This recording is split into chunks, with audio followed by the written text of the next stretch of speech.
प्रिय साथियों नमस्ते। जैसा कि आप लोगों ने भी टीवी पर अभी देखा ही होगा और समाचारों में चल रहा है कि चीनी सैनिकों और भारतीय सैनिकों के बीच में कल रात को झड़प हुई है और उसमें 20 भारतीय सैनिकों की मृत्यु हुई है। चीनी सैनिक भी काफ़ी घायल हुए हैं। ये भारतीय मीडिया समाचार चैनलों में चल रहा है, लेकिन चीनी मीडिया ने इस बारे में कुछ बताया नहीं है, वो गुप्त रखती है। इसलिए इसकी तह तक जाना मेरे लिए ज़रूरी था, क्योंकि इस घटना ने मुझे भी झकझोर दिया है और काफ़ी दुखद घटना है कि भारतीय 20 सैनिक हमारे मारे गए हैं। तो हमें ये सच्चाई पता लगाना अनिवार्य था कि आखिर चीन की तरफ क्या हुआ है, और हमने फैसला किया कि हम अपनी दैवी शक्तियों से बात करेंगे। और अभी हमने इसकी बातचीत शुरू की और बातचीत में हमें सर्वप्रथम जो सुग्रीव हैं, जो राम के सहयोगी हुआ करते थे रामावतार में सुग्रीव, उनकी पत्नी रोमा से हमारी अभी बात हुई। उनसे हमने बातचीत की कि इस तरह की घटना घटी है, आप बताइए क्या हुआ। उन्होंने बताया कि हाँ, ऐसी घटना घटी है और चीन की तरफ से काफ़ी नुकसान हुआ है।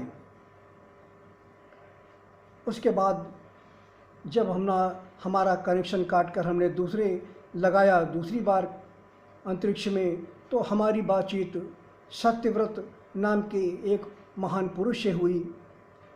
सत्यव्रत वो है जो प्रलय काल से पहले, जो पिछली बार जल प्रलय आई थी, जल प्रलय, उस प्रलय काल से पूर्व हमारे जो मत्स्य अवतार हैं, उस मत्स्य अवतार ने मछली का रूप धारण कर सत्यव्रत को एक छोटे रूप में दर्शन दिए थे और उनसे कहा था कि मैं बहुत भूखी हूँ, मुझे अपने घर ले चलिए, मुझे भोजन कराइए। तब वो अपने घर में लेकर आए, उनको खिलाया, तो जैसे ही वो टब में रखते थे तो वह और बड़ी हो जाती थी, टब छोटा पड़ जाता था। इस तरह से कई बार घटनाएं घटी, वह विशाल रूप लेती चली गई। तब सत्यव्रत को एहसास हुआ कि ये मछली कोई साधारण नहीं है। उन्हें अपनी गलती का एहसास हुआ और उन्होंने क्षमा मांगी। तब उस मत्स्य अवतार ने उन्हें बताया था कि आज से 7 दिन बाद पृथ्वी पर जल प्रलय आने वाली है और आप पृथ्वी पर जो भी अन्न प्रकृति के स्वरूप हैं उनको इकट्ठा कीजिए और सप्त ऋषियों को साथ लेकर एक नाव में बैठाकर रखकर अनंत सागर में विचरण कीजिए और आपकी इस नाव को मैं खींचूंगा, वहन करूंगा। तो ये प्रलय काल की घटना थी। जल प्रलय के समय आपको मालूम ही है कि जल प्रलय पिछली बार जब हुई थी तो मत्स्य अवतार ने हमारे ही उस जल प्रलय में सप्तऋषियों की, वेद शास्त्र पुराणों की, सभी तरह के अन्नों की, प्रकृति की रक्षा की थी।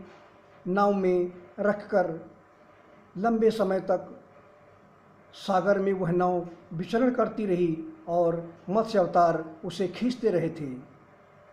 तो वही सत्यव्रत हैं, ये सत्यवादी थे, सत्य का पालन करने वाले थे। उन्हें सत्यव्रत से हमारी आज अभी बात हुई है कुछ मिनट पहले। तो हमने उनसे पूछा कि आखिर ऐसी ऐसी घटना घटी है, आप बताइए दिव्यदर्शी से देखकर कि क्या हुआ था। भारतीय सैनिक 20 मारे गए हैं, चीन की तरफ क्या हुआ, दिव्यदर्शी से देखकर हमें बताइए। तो उन्होंने दिव्यदर्शी से देखा और बताया कि योगेश्वर जी, चीन की सीमा में चीन की सैनिक 30 मारे जा चुके हैं। 30 सैनिकों की लाशें उन्होंने दिव्यदर्शी से देखी और 30 सैनिक उनके मारे गए हैं। भारतीय सैनिकों के 20 मारे जा चुके हैं।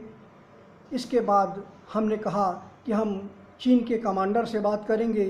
तो उन्होंने कहा कि इस पूरे सेंसर लग चुका है, वहाँ भी आपकी बात नहीं हो पाएगी। तब हमने कहा, उनसे पूछा कि इस समय चीनी सैनिकों से हम बात कर सकते हैं जिनकी मृत आत्माएँ हैं।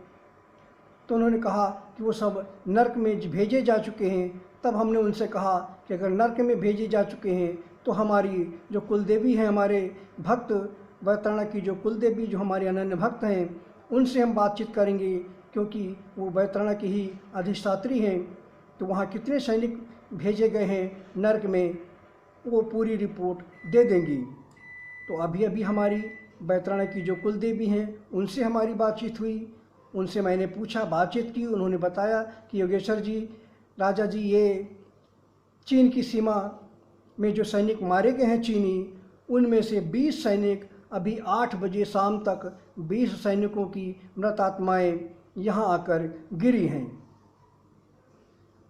एक हमारे दर्शक ने कमेंट किया था कि आत्मा जब अनश्वर है तो आप मृत आत्मा कैसे कहते हैं? मृत आत्मा इसलिए कह रहे हैं क्योंकि शरीर मरता है और शरीर मरने के बाद शरीर मरता है, शरीर से बात हो नहीं सकती।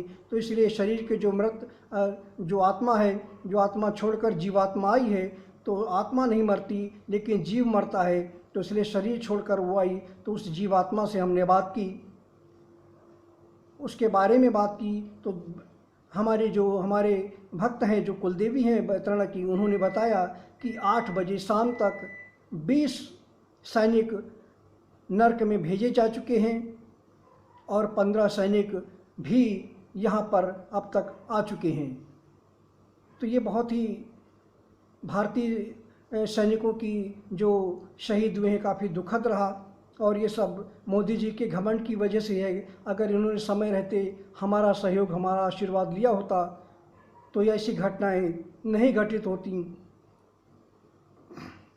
ये सब हमारी नाराज़गी का ही परिणाम है।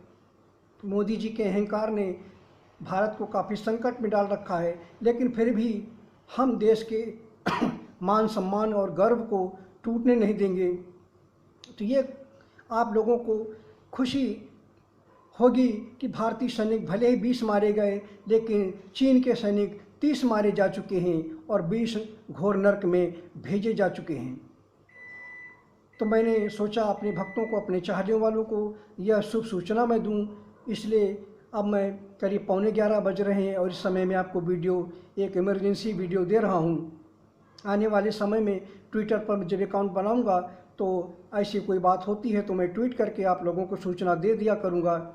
वीडियो बनाने की ज़रूरत नहीं पड़ेगी। लेकिन ये स्पष्ट मैं आप लोगों को बता रहा हूं कि अब तक 30 चीनी सैनिक मारे जा चुके हैं भारतीय हमले में, और 20 भारतीय सैनिक मारे जा चुके हैं और काफ़ी चीनी सैनिक घायल भी हैं।